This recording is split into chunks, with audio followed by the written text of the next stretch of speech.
सबसे पहले बता दूं कि यह एक सच्ची घटना पर आधारित मूवी है। लड़की ने जैसे ही 18 साल पूरे किए, उसके पिता ने उसे एक खास तोहफा दिया। डरते डरते उसने वो तोहफा खोला। अंदर एक बेहद सेक्सी रेड नाइटी थी। वो जानती थी कि उसके जानवर जैसे बाप के इरादे कैसे हैं, इसलिए मजबूरी में उसने वो कपड़े पहन लिए। कुछ महीने पहले तक रिया एक 17 साल की स्कूल जाने वाली लड़की थी। उम्र का ऐसा पड़ाव जहाँ ज्यादा सवाल और कम सहनशीलता होती है। लेकिन उसका बाप एक ऐसा आदमी था जो हर चीज पर कंट्रोल चाहता था। उसकी बड़ी बहन कभी विरोध नहीं करती थी और माँ बस एक ही लाइन कहती, पापा जो कहते हैं वही सही है। एक दिन रिया ने अपने दोस्तों की पार्टी में जाने की इजाजत मांगी, लेकिन उसके बाप ने बिना एक सेकंड लगे मना कर दिया। वो उम्मीद कर रही थी कि माँ या दीदी उसका साथ देंगी, लेकिन दोनों ने कुछ भी बोलने की हिम्मत नहीं की। मजबूरी में रिया चुपचाप अपने कमरे में लौट गई। रात को सब सो चुके थे तो वो चुपचाप खिड़की से बाहर निकल गई। उसका बॉयफ्रेंड पहले से ही बाइक लेकर उसका इंतजार कर रहा था। दोनों भाग निकले। उनकी हंसी और बाइक की आवाज गूंजती रह गई। इधर जब उसके बाप ने देखा कि रिया कमरे में नहीं है और खिड़की खुली हुई है, तो उसका गुस्सा 7वें आसमान पर था। उस वक्त रिया अपने बॉयफ्रेंड के साथ पार्टी में मस्त थी, इस बात से बिल्कुल अनजान कि खतरा उसके पीछे आ रहा है। सुबह जब वो घर लौटी तो बाप ने दोनों को एक साथ देखा और तुरंत सब समझ गया।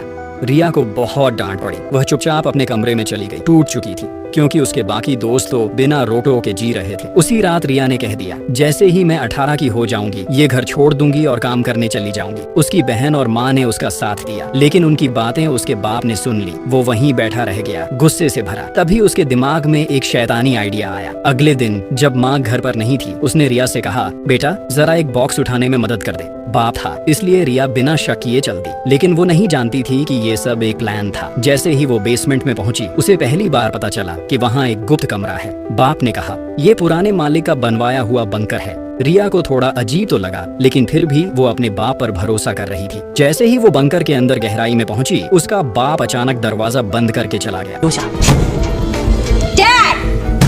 कमरे में कुछ खाने पीने का सामान था। तभी उसे शक हुआ कि ये सब पहले से प्लान किया गया था। उसने चिल्ला कर मदद मांगी, लेकिन तब तक बाहर का गेट लॉक हो चुका था। वो पास में लगे डिजिटल लॉक में पासवर्ड डालने लगी, लेकिन 3 बार गलत पासवर्ड डालते ही पूरे कमरे की बिजली चली गई। ये साफ था, ये उसी की सजा थी। रात में जब माँ ने देखा कि रिया अब तक घर नहीं लौटी, तो उसने पुलिस में रिपोर्ट कराने की बात की, लेकिन उसका बाप बोला, कल तक आ जाएगी, फालतू टेंशन मत लो। माँ और बहन कुछ बोल ही नहीं सकी। अगले दिन रिया एक बार फिर पासवर्ड डालने लगी, लेकिन हर बार की तरह बिजली फिर से चली गई। इस बार बिजली के साथ वेंटिलेशन भी बंद हो गया। दम घुटने लगा, लेकिन फिर भी वो बर्दाश्त करती रही। फिर एक दिन जब उसके बाप खाने का सामान लेकर आया, रिया ने मौका देखकर उसे जोर से धक्का मारा और बाहर भागी, लेकिन बाहर भी एक और पासवर्ड लॉक था। वो चीखी चिल्लाई, लेकिन बेसमेंट की मोटी दीवारों के पार कोई आवाज नहीं जा सकती थी। बाप ने उसे फिर से पकड़ लिया। डरी हुई रिया ने पूछा, आप मुझे छोड़ेंगे कब? तो वो हंसते हुए बोला, जब इंडिया वर्ल्ड कप जीत जाएगा, या कुछ वैसा जो बहुत ही असंभव हो। रिया समझ गई, ये उसे कभी छोड़ने वाला नहीं। इसके बाद जो हुआ वो इतना खौफनाक था कि बयान नहीं किया जा सकता। अचानक ही रिया का बाप उसी के साथ जबरदस्ती बलात्कार करता है। कुछ ही मिनटों बाद रिया को घिन आ गई और उसने उल्टी कर दी। बाप वहाँ से चला गया, अपने आप को जीतता हुआ महसूस करता हुआ। इस बीच माँ ने आखिरकार पुलिस में रिपोर्ट कर दी, लेकिन जब पुलिस आई तो बाप ने झूठ बोला। रिया तो अपने बॉयफ्रेंड के साथ भाग गई है, उसका सामान भी गायब है। पुलिस ने बात मान ली। रिया बेसमेंट में 1 हफ्ते से ज्यादा रह चुकी थी, लेकिन उसे बॉयफ्रेंड के साथ बिताए पलों की याद आती रही। वो हर दिन हर पल गिनती रही। उधर उसका बॉयफ्रेंड जब कई दिनों तक कोई संपर्क नहीं कर पाया, तो वो रिया के घर आया। बाप ने झूठ गढ़ा, रिया पड़ोसी के साथ भाग गई है। बॉयफ्रेंड टूट गया, उसे कुछ समझ नहीं आया। उसे नहीं पता था कि रिया उसी घर के बेसमेंट में बंद थी। आज उसका 21वां दिन था और आज ही उसका 18वां जन्मदिन था। बाप ने एक केक लाया और एक तोहफा, वही लाल नाइटी। रिया ने मुंह मोड़ा, लेकिन फिर भी केक की मोमबत्तियां बुझाई। उसके बाद उसने रिया से कहा, अगर कुछ सुविधा चाहिए तो बदले में कुछ देना पड़ेगा। इस बार रिया खुद उसकी ओर बढ़ी। कुछ मिनटों बाद उसे एक घड़ी मिली ताकि वो हर सेकंड हर मिनट गिन सके। 38वें दिन जब उसे बीफ कैन दिया गया, उसने उस धारदार टीन के ढक्कन को देखा और भागने का प्लान उसके मन में बना। फिर एक दिन उसने लाल नाइटी पहनी। इसके बाद जैसे ही उसका बाप बेसमेंट में आया, रिया ने केन को हथियार बना लिया और उस पर हमला करने के लिए उसकी तरफ दौड़ पड़ी, लेकिन उसके बाप ने उसका हाथ पकड़ लिया और फिर उसे बेरहमी से पीटा। और कहानी का अगला हिस्सा एक नए मोड़ पर पहुंच गया। 1 साल बीत चुका था। अब रिया 19 साल की थी और उस हैवान का पहला बच्चा उसकी कोख में पल रहा था। एक दिन अचानक उसका वाटर ब्रेक हो गया। इतनी कम उम्र में जब पास में कोई मदद नहीं थी, तो वो बस किताबें पढ़कर समझने की कोशिश कर रही थी कि उसे क्या करना है। जमीन पर बैठी गहरी सांसें लेते हुए अपनी हिम्मत और जज्बे से उसने एक हेल्दी बेटी को जन्म दिया। अब रिया और उसकी बेटी, बस यही दो लोग एक दूसरे का सहारा बन चुके थे। 4 साल बाद रिया की माँ अब भी उसे ढूंढ रही थी, लेकिन कोई सुराग नहीं था। वो बस रोज रोते रोते सो जाती। उधर रिया फिर से प्रेग्नेंट थी, उसी हैवान का दूसरा बच्चा, और उसकी पहली बेटी अब बड़ी हो चुकी थी। वो कभी बाहर की दुनिया नहीं देख पाई थी, इसलिए उसे लगता था कि ये तीनों एक खुशहाल परिवार हैं। लेकिन हकीकत, वो जिसे पापा समझ रही थी, असल में उसकी माँ का बाप था। क्रिसमस के दिन उस दरिंदे ने अपना गुनाह ढंकने के लिए माँ बेटी को एक टीवी गिफ्ट किया।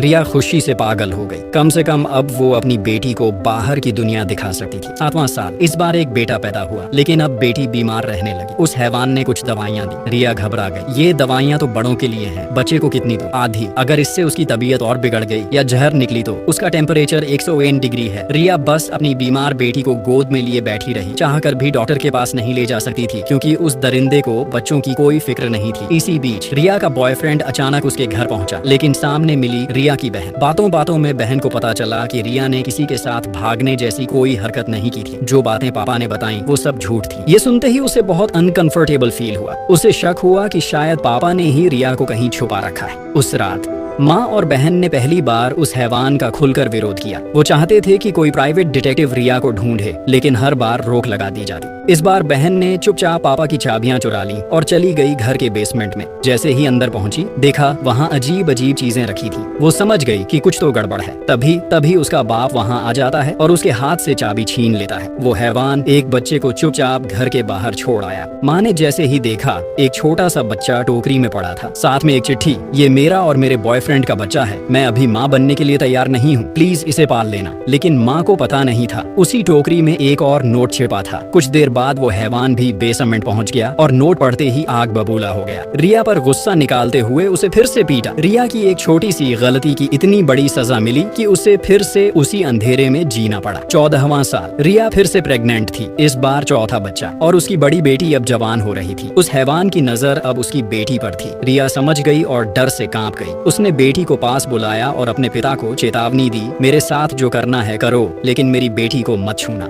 ये सुनते ही वह और गुस्से में आ गया। पूरे घर की लाइट काट दी, अब हवा तक नहीं थी।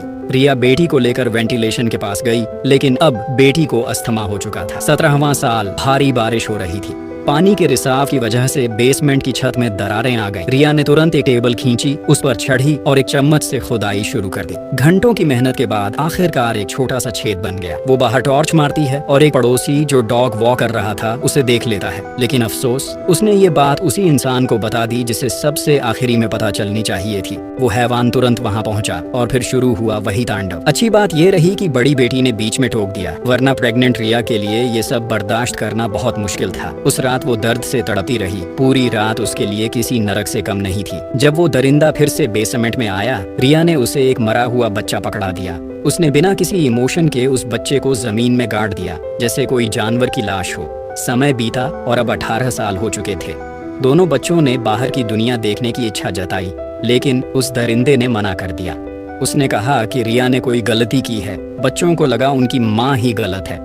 उन्होंने गुस्से में रिया पर चिल्लाना शुरू कर दिया, लेकिन इस बार रिया का सब्र टूट गया। जो गुस्सा वो 18 सालों से अंदर दबा रही थी, आज वो फूट पड़ा। उसने आसपास रखी हर चीज जमीन पर फेंक दी। बच्चों की सुरक्षा के लिए ही वो अब तक उस दरिंदे की हर बात मानती आ रही थी, लेकिन अब हद हो चुकी थी। बच्चों ने पहली बार अपनी माँ को इतने गुस्से में देखा। वो दौड़कर उसके पास आए, उसे चुप करवाया और मिलकर बेसमेंट की हालत ठीक कर दी। जब रिया की नींद खुली तो उसने आखिरकार सच बोल दिया। दरअसल वो दरिंदा जो उनका पापा था, असल में रिया का भी पापा था, यानी बच्चों का पापा। उनका नाना भी था। ये सुनकर बच्चे हैरान रह गए। उन्हें समझ ही नहीं आया कि कोई ऐसा कैसे कर सकता है। 19वां साल आया। एक दिन उस दरिंदे ने रिया को गालियां देनी शुरू कर दी। ये देखकर बेटा गुस्से से उबल पड़ा, लेकिन उसमें इतनी ताकत नहीं थी कि वो उसका कुछ बिगाड़ पाता। बदले में उसे सजा मिली, बेसमेंट की बिजली काट दी गई। उसी साल उस दरिंदे को उसकी कंपनी से निकाल दिया गया। घर का खर्चा संभालना मुश्किल हो गया था। ऊपर से 2 बच्चों को पालना और नीचे छिपाकर 3 और बच्चों को भी कमाई का कोई जरिया नहीं बचा था। तब उसने एक खौफनाक प्लान बनाया। एक पाइप कार के एग्जॉस्ट से जोड़कर बेसमेंट के वेंट में लगा दी और फिर कार स्टार्ट कर दी। उसका मकसद था तीनों को धीरे धीरे मार देना ताकि उसका बोझ खत्म हो जाए। लेकिन तभी बेटा वहाँ पहुँच गया। उसे लगा उसके नाना की जॉब चली गई है, इसलिए वो परेशान है। उसने उन्हें दिलासा देने की कोशिश की। दरिंदा हड़बड़ा कर नीचे भागा, देखा कि बेटी गहरी नींद में है और उसे अपनी हरकत पर पछतावा होने लगा। 20वां साल शुरू हुआ। बड़ी बेटी की अस्थमा की हालत और बिगड़ गई। रिया ने मिन्नत की कि वो बच्ची को हॉस्पिटल ले जाए। आखिरकार बेटी की हालत देख दरिंदा पिघल गया और हॉस्पिटल ले जाने के लिए तैयार हो गया। बेटा वहीं बेसमेंट में बंधक बनकर रह गया।